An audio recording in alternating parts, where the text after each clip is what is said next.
दिल्लीतील हवामान विभागाचा हवेचा निर्देशांक दाखवणारे बोर्ड बंद. दिल्लीतील आजचा सरासरी एअर क्वालिटी इंडेक्स सध्या 342 पर्यंत. सर्व क्षेत्र रेड झोन मध्ये. जालन्यात बंजारा उपोषणकर्ते विजय चव्हाण यांच्या उपोषणाचा आजचा 6वा दिवस. धनगरांपाठोपाठ बंजारा समाज सुद्धा एसटीच्या आरक्षणासाठी आक्रमक.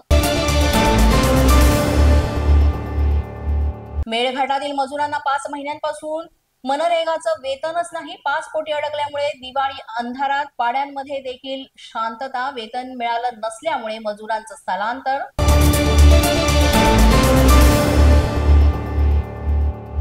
महायुतीच्या आमदारांना दिवाळीमध्ये प्रत्येकी 5 कोटींचा निधी मिळणार. मात्र 54 नवनिर्वाचित आमदारांनाच हा निधी मिळणार असल्यानं इतरांमध्ये नाराजी.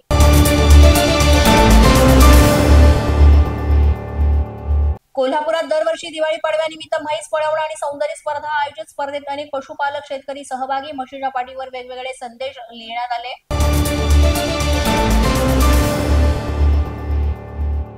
आज दिवाळी पाडवा 3.5 मुहूर्तांपैकी एक मुहूर्त असल्यानं सोनं खरेदीसाठी सराफा दुकानात मोठी गर्दी.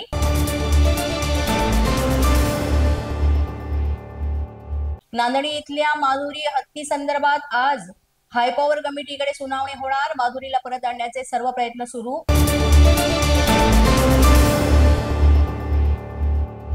नाशिकच्या पंचवटी परिसरामध्ये टवाळखोरांचा धुडगूस. पंचवटीमधील अवधूत वाडी या भागात मद्यधुंद तरुणाकडून वाहनांची तोडफोड.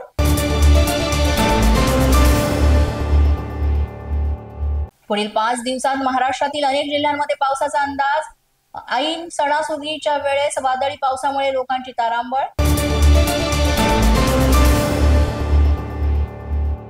अमेरिकेचे राष्ट्राध्यक्ष डोनाल्ड ट्रम्प यांच्याकडून व्हाईट हाऊसमध्ये दिवाळी साजरी. मोदी हे महान व्यक्ती आणि मित्र आहे, डोनाल्ड ट्रम्प यांचं वक्तव्य.